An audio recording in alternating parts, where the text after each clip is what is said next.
একটা নতুন রেসিপি নিয়ে আপনাদের সামনে আসলাম। এই যে আমি একটু তেল দিচ্ছি, যেটা করব এটা হচ্ছে মাছের ঝুরি। আসলে এই মাছটা, এই যে এটা দেখছেন রুই মাছ, এই মাছটা আমি কিনেছিলাম, কিন্তু রান্না করে দেখলাম কালকে খেতে অতটা টেস্টি না। তো আমি একটা অন্য প্রসেসে একটা কাজ করব, সেটা হচ্ছে মাছের ঝুরি। আমি এখানে আর কি একটু তেল দেওয়ার পরে এই মাছগুলো দিয়ে দিলাম। হ্যাঁ, মাছগুলো একবারে আমি দিয়ে দিচ্ছি, এই মাছ দিয়ে দিচ্ছি। তারপরে এতে অনেক পরিমাণ পেঁয়াজ বা রসুন লাগে, অনেক পেঁয়াজ দিতে হয়। এবং একে একে আমি সবই দেবো, মরিচের গুঁড়া, হলুদের গুঁড়া, এগুলো দিব। এই যে আমি হলুদের গুঁড়া দিয়ে দিলাম, তারপরে লবণ দিচ্ছি পরিমাণ মতো আর কি, লবণ। তারপরে এখানে বাটা আর কি রসুন, আগেই বলেছি একটু রসুনের ভাগটা বেশি দিতে হবে। এখানে একটু জিরা দিয়ে দিলাম, জিরা। আর একটু আমি দিয়ে দিলাম আদা বাটা দিলাম।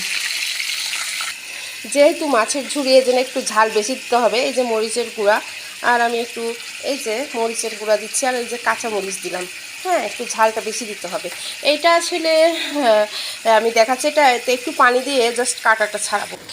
আমার সাথে থাকার জন্য ধন্যবাদ। এই যে আমি একটু পানি দিয়েছি এখানে, এটা নরম করার জন্য, যে এখান থেকে কাঁটাটা আর কি আমি সরিয়ে ফেলবো। এই জন্য আমার সাথেই থাকুন।